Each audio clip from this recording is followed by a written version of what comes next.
अस्सलाम वालेकुम and a very good morning guys, welcome back to another vlog. आज का जो व्लॉग है वो व्लॉग टाइप वीडियो स्टाइल जो भी आप बोल दो, बिकॉज हम आपको बताने वाले हैं इंपॉर्टेंट चीज़ें। न्यू कमर्स जितने भी यहाँ पे आते हैं, जो लोग विंटर में आने का प्लान करते हैं या जिनको अगला विंटर जो देखना है, अगर समर में भी आ गए हैं तो it's gonna be very helpful, क्योंकि विंटर को कोप करना यहाँ पे एक बहुत बड़ा टास्क होता है। एंड अगर आप लोग प्रिपेयर्ड हो गए उसके लिए तो फिर you will definitely be able to survive in this Canadian new weather, क्योंकि हमारे जो मुल्कों में से लोग आए हुए होते हैं वो इतने प्रिपेयर्ड नहीं होते, तो it's important to get prepared. तो आज बताने वाले बहुत इंपॉर्टेंट टेक अवेज। अगर चैनल को अभी तक सब्सक्राइब नहीं किया तो प्लीज कर ले, लाइक कर ले, शेयर कर ले वीडियो को, एंड लेट्स स्टार्ट।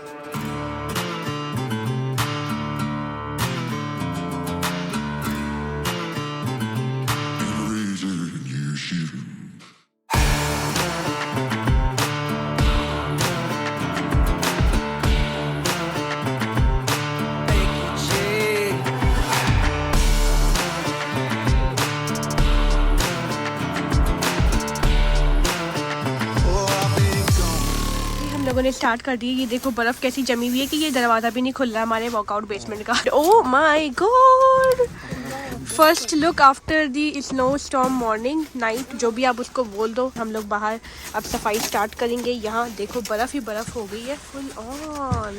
ये देखो अयान साहब को आज हमने टास्क दे दिया है, काफी सारे काम में लग गए हैं। फर्स्ट टाइम अयान जो स्नो शॉवलिंग करने वाले हैं। अब ये देखो पीछे किस कदर बर्फ हुई है। इस दफा मतलब सुनने में आया कि 20 सेंटीमीटर की बर्फ पड़ी थी।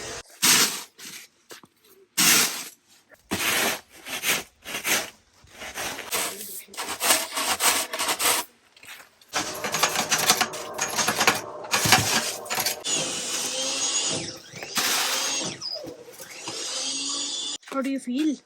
Dizziness तो नहीं हो रही है? थोड़ी बहुत है, बड़ी है कि सर्दी के अंदर आपको जिम जाने की जरूरत नहीं। अगर आप लोग कनाडा में रहते हो तो यही एक बहुत बड़ी एक्सरसाइज है, हेवी एक्सरसाइज।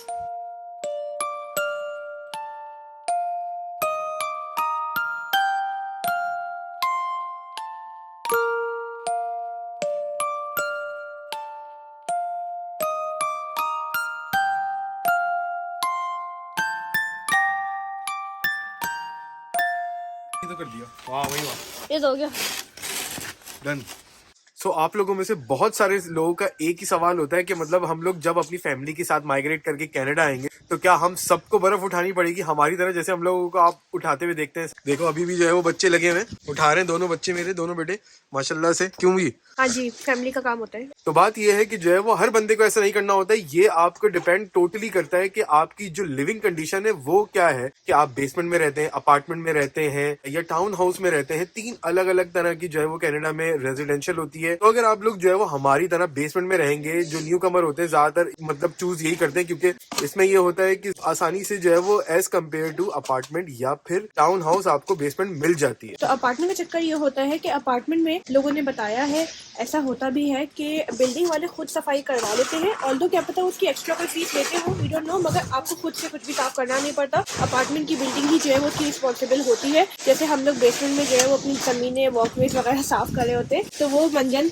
अपार्टमेंट में नहीं होते। बेसमेंट जो है वो हम जैसे न्यू कमर्स का पहला टारगेट इसलिए होता है क्योंकि स्पेशली फैमिलीज का, क्योंकि जैसे हम लोग जब आए थे तो अपार्टमेंट्स बहुत महंगे थे यहाँ पे, तो हमने फिर बेसमेंट ही ले लिया था। तो अब हम स्नो साफ करते हैं। Otherwise apartment is usually the first preference for all the newcomers. और उसका रीजन मेन यही होता है कि these winters are gonna be harsh for the first time. मतलब उसके बाद तो आदत हो ही जाती है नेक्स्ट तक, लेकिन फर्स्ट टाइम के लिए अगर आपको आसानी चाहिए तो you can definitely choose an apartment. उसमें आपको ये स्नो भी साफ करनी नहीं पड़ती है। तो ये तो थी अपार्टमेंट और कॉन्डो की बात। अगर आपके पास कोई अपना ही घर है, यानी आपने अपना कोई टाउन हाउस वगैरह ही लिया है, तो फिर तो ड्राइववे भी साफ करना होता है। हम लोग ड्राइववे साफ उस तरह करते हैं, हमारी गाड़ी वहाँ पे खड़ी होती है, बट ड्राइववे हमारे लैंडलॉर्ड भी साफ कर देते हैं। तो बेसमेंट वालों के लिए जो है वो ये थोड़ी आसानी हो जाती है, बट वॉकवेज हमें डेफिनेटली साफ करने होते हैं। बाकी जो मेन रोड, जो प्राइमरी रोड्स होती हैं, वो काउंसिल साफ करती है। तो जितने भी मतलब इमरजेंसी रूट्स होते हैं, रोड्स वगैरह जहाँ से भी जो है वो गुजरती है, मेन ट्रैफिक स्ट्रीट्स वगैरह, कुछ काउंसिल नहीं कर रही होती है। हमारी काउंसिल जो है नेक्स्ट डे साफ कर देती है, जब स्नो बिल्कुल सॉफ्ट होती है 24 आवर्स के अंदर अंदर।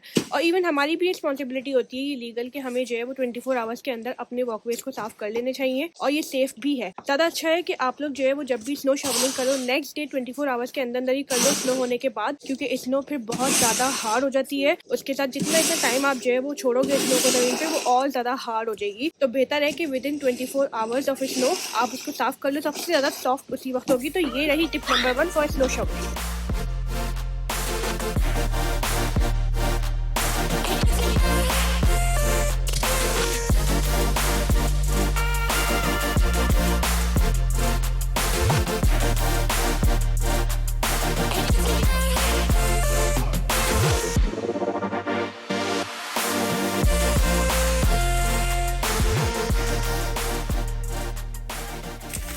थिंग इज कि स्नो बहुत सॉफ्ट थी, इसलिए इजीली हो गया, इतना मुश्किल नहीं हुआ स्नो को साफ करना।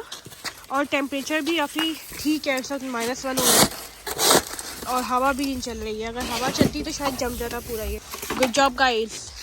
यहाँ पे तमाम जो है ना ये पैच साफ़ कर दिया था पहले ही लैंडलॉर्ड्स ने, ये सारा का सारा लैंडलॉर्ड ने साफ़ कर दिया है। गाड़ी देखो क्या हशर हुआ हुआ है, खड़ी हुई है। इसको साफ़ करेंगे बाहर निकाल के, वहाँ रोड पे निकाल के, बिकॉज देखें ये सफाई की हुई है ना लैंडलॉर्ड ने, तो अब इनकी मेहनत ख़राब ना हो जाए। देखो ये ग्लव्स चेंज कर लिए मैंने। आप लोगों में से बहुत सारे लोगों ने ये कहा था कि ग्लव्स जो है वो आपने वो फटे हुए पहने हुए, उंगलियां नजर आ रही हैं, फ्रॉस्ट बाइट हो जाएगा। हाँ सही कहा था आपने, बट ये कि वो फटे भी नहीं थे, वो मैंने जानबूझ के फाड़े थे, क्योंकि यार हम लोग ज़ाहिर है कैमरा वगैरह यूज करते हैं, मतलब मोबाइल, तो जब मोबाइल यूज करते हैं तो उसके लिए बार बार ना ग्लव्स उतार के और फिर प्रेस करना पड़ता है, आपको टच करना पड़ता है जब तक मोबाइल स्क्रीन काम नहीं करता। तो मुझे कमेंट्स में जरूर बताना कि कोई ऐसे ग्लव्स आते हैं जिससे डायरेक्ट मतलब मोबाइल स्टार्ट हो सके, ऑन ऑफ हो सके, क्योंकि इसमें बटन तो होते नहीं है, कोई टच स्क्रीन होता है, टच स्क्रीन इन ग्लव्स से तो नहीं चलता। और इसका एक और भी रीजन है कि इतना हमने परवाह नहीं की थी उस दिन, क्योंकि उस दिन टेम्परेचर कम इतना ज्यादा था नहीं कि मतलब अल्लाह ना करे फ्रॉस्ट बाइट का खतरा होता। फ्रॉस्ट बाइट आई थिंक -8 -9 के बाद ख्याल रखना चाहिए उसका। -1000 आई थिंक हार्डली, तो it was not that bad कि उसमें फ्रॉस्ट बाइट होती। स्नो शॉवलिंग टिप नंबर 2, और वो ये है कि आप लोगों को सही विंटर गियर पहनना है स्नो शॉवलिंग के लिए, क्योंकि इट्स गोना बी हार्ड। मतलब आप लोग बिना ग्लव्स के जो ना स्नो शॉवल करेंगे जैकेट्स के, बहुत टफ हो जाएगा, बीमार हो जाएंगे, राइट। तो हम लोग जितने भी एक्सपीरियंस बता रहे हैं, अपने 3 महीने के एक्सपीरियंस बता रहे हैं जो हमने लर्न किए हैं। हमारी कम्युनिटी ने हमें बहुत सारी चीजें बताई हैं यूट्यूब पे, तो उससे भी हमने बहुत कुछ लर्न किया। तो इस तरह के gloves they are very very important. Winter gloves जो होते हैं इस तरह के, इस पे लिखा हुआ भी है, देखिए -20 लिखा हुआ है, वाटर प्रूफ है, तो वाटर प्रूफ भी होने बहुत जरूरी है। जैकेट अच्छी से पहन लो, एक एक्स्ट्रा में मफलर आप पहनना चाहो यहाँ पहन सकते हो। अभी इतनी सर्दी नहीं है इसलिए पहना हुआ नहीं है, बट माइनस ज्यादा होगा तो डेफिनेटली टोपा इज अ मस्ट। हवा चल रही है, हवा चल रही है, हाँ ये तो है। स्टार्ट हो गई। हवा में तो बहुत टोपा मस्ट है, क्योंकि कान में सर्दी घुसेगी, अच्छी बात नहीं है। ये सब आपको बाय करना होगा यहाँ से। आपकी कंट्री में शायद इतनी अच्छी क्वालिटी मिले ना मिले, यहाँ से बाय कर ले, सस्ते भी मिल जाते हैं। हम आपको एक अलग वीडियो में बताएंगे कैसे कहाँ से सस्ते मिलते हैं, ठीक है। विंटर बूट्स बहुत जरूरी है। विंटर बूट्स जो है ना वो आप पहन के शवल करो, नहीं तो स्लिप होने का बहुत बड़ा खतरा होगा। तो जैसे कि आप लोग देख रहे हैं इस तरह के विंटर बूट्स आराम से मिल जाते हैं। एंड थर्मल टाइट्स, अगर टाइट्स पहन रहे या फिर मोटे वाले पजामे, so that you need to wear. और ये I think that's pretty much what you need as a winter gear. ये थी tip number 2 for your snow shovel.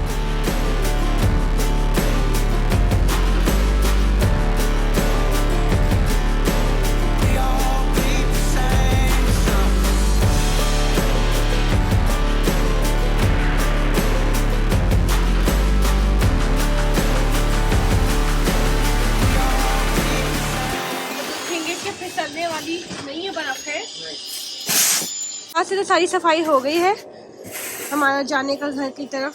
सामने से अशर ऑलमोस्ट कर रहे हैं, लेकिन अब यहाँ पे सारी बर्फ जो जमा हो गई, जो यहाँ पे थी ना, ये हमने यहाँ फेंकी। अब ये सारी साफ करके बाहर वहाँ डालनी है। ओके, कहाँ लेके जा रहे हैं, किसके लिए? जो लोग हैप्पी बर्थडे उनकी मनाना चाहते हैं और मनाई नहीं है, वो इस केक के ऊपर आके मतलब मोमबत्ती रख के और अपनी सालगिरह मना सकते हैं। और इसके अलावा आपके पास स्नो शवलिंग के सारे इक्विपमेंट होने चाहिए, ठीक है। आप लोग वो पहले से ही लेके रख सकते हो, या फिर अगर आपके लैंडलॉर्ड मतलब अगर दे दे, हमारे लैंडलॉर्ड ने हमें दे दिया था तो इट्स फाइन। अदरवाइज $20-25 में आपको कैनेडियन टायर से भी मिल जाएगा स्नो स्पेड, जो इस तरह का होता है, राइट। तो ये आप पहले से लेके रख लो, इससे पहले कि स्नो पड़े यहाँ पे। इट्स ऑल इम्पोर्टेंट, नहीं तो फिर पैनिक हो जाएगा। और इस तरह का ब्रश भी हम लोगों ने लेके रखा हुआ है, तो ये ब्रश हम लोग जो है वो इस्तेमाल कर लेते हैं अक्सर अगर हमें जो है वो छोटी मोटी स्नो हटानी होती है। एंड डस्टबिन जरूर रखना है। डस्टबिन आपको दिखाई दे रहा है, तो ये डस्टबिन छोटा सा है, इसमें ना मतलब ये होता है कि थोड़ी थोड़ी स्नो उठाने में काम आ जाता है। और एक ऐसा ब्रश भी होना बड़ा ज़रूरी है। इस ब्रश से जो है वो हमें छोटी छोटी स्पेसेस, जैसे ये वाली स्पेसेस साफ करने में काफ़ी आसानी रहती है। सांस फूल रहा है आपका? पसीने आ रहे हैं मुझे, देखो पसीने आ रहे हैं, देखो व्यूअर्स को भी नजर आ रहा हूँ डेफिनेटली पसीने। ओके, तो लास्ट वाला बस फाइनल देखो, हो गई सफाई, काफ़ी अशर ने कर ली है, मैंने, हम सब ने मिलके। Good one, done. इंसान कोई भी ऐसा काम नहीं है जो नहीं कर सकता। हिम्मत मर्दा और मदद खुदा। ये देखो हमारे बराबर वाले घर जो है उसमें ये क्या है? हाँ, ये पानी जमा हुआ है। अच्छा को लगा ये बोतल है, थोड़े नहीं पाइप ना टूट जाए बेचारों का। गवर्नमेंट की वेबसाइट पे भी दिया होता है कि अगर आप स्नो शवलिंग करते हुए अपने आप को जो है वो सिक महसूस कर रहे हो, प्रॉब्लम आ रही हो या ऐसी कोई अनकंफर्टेबल फीलिंग आ रही है जिसमें आपको मतलब लगे कि आपको इमरजेंसी को कॉल करना है, तो आप 911 को कॉल कर सकते हैं हर सूरत में। इसमें कोई मतलब बड़ी बात नहीं होती। और अगर आपने फौरन खाना खाया हो, मतलब लंच किया हो या फिर फौरन बड़ा हैवी नाश्ता किया हो, तो उस टाइम पे थोड़ा सा 1-2 घंटे की एहतियात करें, फिर थोड़ी टाइम के बाद कर लें। या अगर खाना हजम करना चाहते हो मेरी तरह तो फिर कर ही लो। इट्स अप टू यू, मतलब आपके ऊपर डिपेंड करता है। ये कोई बड़ी कोई हार्ड एंड फास्ट रूल नहीं है कि इस तरह करो उस तरह करो। हर इंसान बेहतर समझता है अपने हिसाब से। तो जो आपको जैसा बेहतर लगता है, कंफर्टेबल होके सुकून से अपने जो जिस स्टाइल में करना आप उस स्टाइल में करते हैं। हाँ, मगर ये है कि अगर आप 15-20 मिनट जैसे कर रहे हो, कोई हैवी स्नो हुई हुई हो, अगर ज्यादा हो तो थोड़ी थोड़ी देर मतलब टाइम बाद 15 मिनट बाद 20 मिनट बाद एक ब्रेक ले लो 5-10 मिनट का, जिसमें पानी शानी पी लो, वॉशरूम चले जाओ, कुछ और कर लो, ताकि बॉडी आपकी थोड़ी सी रिलैक्स हो जाए। क्योंकि हवा का जो प्रेशर होता है, मतलब जो हवा का दबाव होता है, वो बहुत ज्यादा होता है। जैसे कि हम लोग देखते थे बचपन में, या और लोगों को देखते हैं कि जब वो ऊपर जा रहे होते हैं माउंटेन पे, जब बर्फ ज्यादा हो रही होती है, हवा होती है, तो ऑक्सीजन की कमी हो जाती है। तो ऑब्वियसली ऑक्सीजन की कमी हो जाती होगी यहाँ पे भी, पता नहीं है भाई, मैंने लेवल चेक नहीं किया कभी। बट ये कि हाँ, थोड़ा ब्रेक ले लो तो उससे फायदा होगा, मतलब सांस वगैरह फूलेगा कम। घर पे थोड़ी देर बैठ के कुछ रेस्ट कर रहे हैं, खा पी रहे हैं, वापस एनर्जी बूस्ट कर रहे हैं। तो कितना टाइम लगा भाई ये सब कुछ करने में? आधा घंटा लगेगा मेरे हिसाब से, आधा घंटा 45 मिनट आई थिंक लगे होंगे। मैं तो अभी Just सॉफ्ट ऑफ खा रहा हूँ ताकि डिजीनेस होती है। हाँ। सॉफ्ट खुद भी खा रहा हूँ, अपनी जैकेट को भी खा रहा हूँ। टिप नंबर 3, अगर आप लोग ज़्यादा खुद से मेहनत नहीं करना चाहते स्नो शवलिंग के लिए, तो यहाँ पे आप हायर भी कर सकते हो लोगों को, प्रोफेशनल्स को। बहुत से लोग जो बाहर 3-3 महीने के लिए वेकेशन पे निकल जाते हैं विंटर के टाइम पे, तो वो ये करते हैं कि किसी प्रोफेशनल को हायर कर लेते हैं इस काम के लिए, तो वो आके इनका काम कर देते हैं। Obviously there is a fees for everything. अगर आप बीमार हो, हार्ट डिजीज़ है, आप लोग स्नो शवलिंग के चक्कर पे नहीं पड़ना चाहते, then definitely it's a good help. थोड़े पैसे खर्च होंगे but it will be easier for you.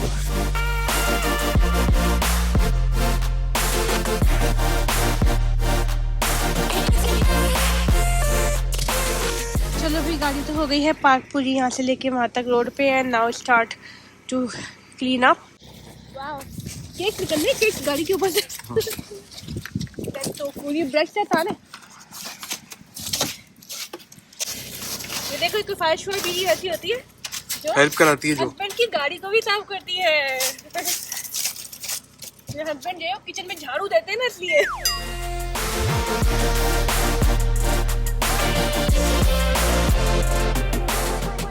सीख लो भाई, सीख लो। जितने भी नए लोग आ रहे हो ना, सब कुछ सीख लो हमारे व्लॉग देख देख के, कि बर्फ़ की सफाई करनी है फुल ऑन और कैसे करनी है। और एकदम प्रिपेयर रहोगे फिर तुम लोग कि हाँ भाई ये सब चीज़ें कनाडा में होंगी विंटर में। आसानियाँ भी होती हैं, मगर जाहिर है हर चीज़ की दुनिया में एक कॉस्ट होती है। और ये समझ लो यहाँ कनाडा में आपको PR की ये कॉस्ट है। तो बाद में मत कहना, मतलब ये पता नहीं था हमें और ऐसा हुआ नहीं था, क्योंकि ऐसा सना व्लॉग वाले रोज़ाना डेली अपडेट करते रहते हैं आप लोगों को, स्पेशली जो लोग टोरंटो को जो है वो टारगेट करके चल रहे हैं। वाह, कितनी बर्फ है भाई। केक जमा हुए हैं इसके ऊपर। यशर, आप लिटरली खा गए सर। मजेदार। अश्विन क्या हो गया, बीमार हो जाएंगे, मत कर। अभी आपको ऑलरेडी इतना जो चल रही है। अल्लाह ना करे आपको वैसे इतनी खतरनाक चक्कर आ रहे हैं, आपको बर्फ खा रहे हैं आप। मरे भी तो जिंदगी भरपूर जी के मरेंगे ना, अल्लाह मालिक है। इसको कोई बोल देंगे सुधर जाओ। हाँ भाई, ये देखो बर्फ के पहाड़ों में ये छोटे छोटे अपने हिस्से डाल रहे हैं। कल तक ऐसे पहाड़ देखने के लिए हमें लाखों रुपए खर्च करने पड़ते थे। हाँ, लाखों रुपए खर्च करके जो है वो मरी नारायण कागन वगैरह जाना पड़ता था, और फिर वहाँ पे जाके 1-2 दिन में एंजॉय करते थे। और या फिर अगर ऑस्ट्रेलिया में होते थे तो इस तरह की तो बर्फ मतलब वहाँ पे भी देखिए, ऑब्वियसली रोडों के ऊपर तो क्लीन हो जाती थी, बट वो बर्फ ऐसा लगता था कि जो स्नोई माउंटेन पे पड़ी होती थी, ऐसा लगता था, मेरे अब्बू कहते थे कि जो है वो मतलब आर्टिफिशियल है, कहीं ला के डाली हुई है, क्योंकि वो बहुत ही छोटी सी पहाड़ियों के ऊपर होती थी।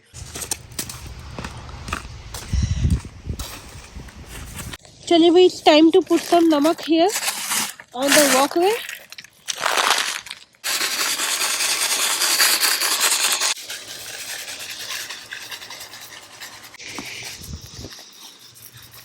Two hours later. आ गई भाई, मशीन साफ करने के लिए आ गए भाई लोग। क्या बात है भाई, मिल्टन की आप लोग देख सकते हैं। तो सफाई कर ली है, मतलब रोड्स पे बिल्कुल ऐसा लगता ही नहीं है कि यहाँ पे रोड पे कोई बर्फ थी, सिर्फ साइडों पे जो है बर्फ दिखती है। इट्स सो क्लीन, वो भी खत्म हो जाएगी कल तक, ये उठा के ले जाएंगे सारा। हाँ नहीं जबरदस्त है। मिल्टन में ना एक काफी अच्छी ये लोग ना मेंटेनेंस करते हैं।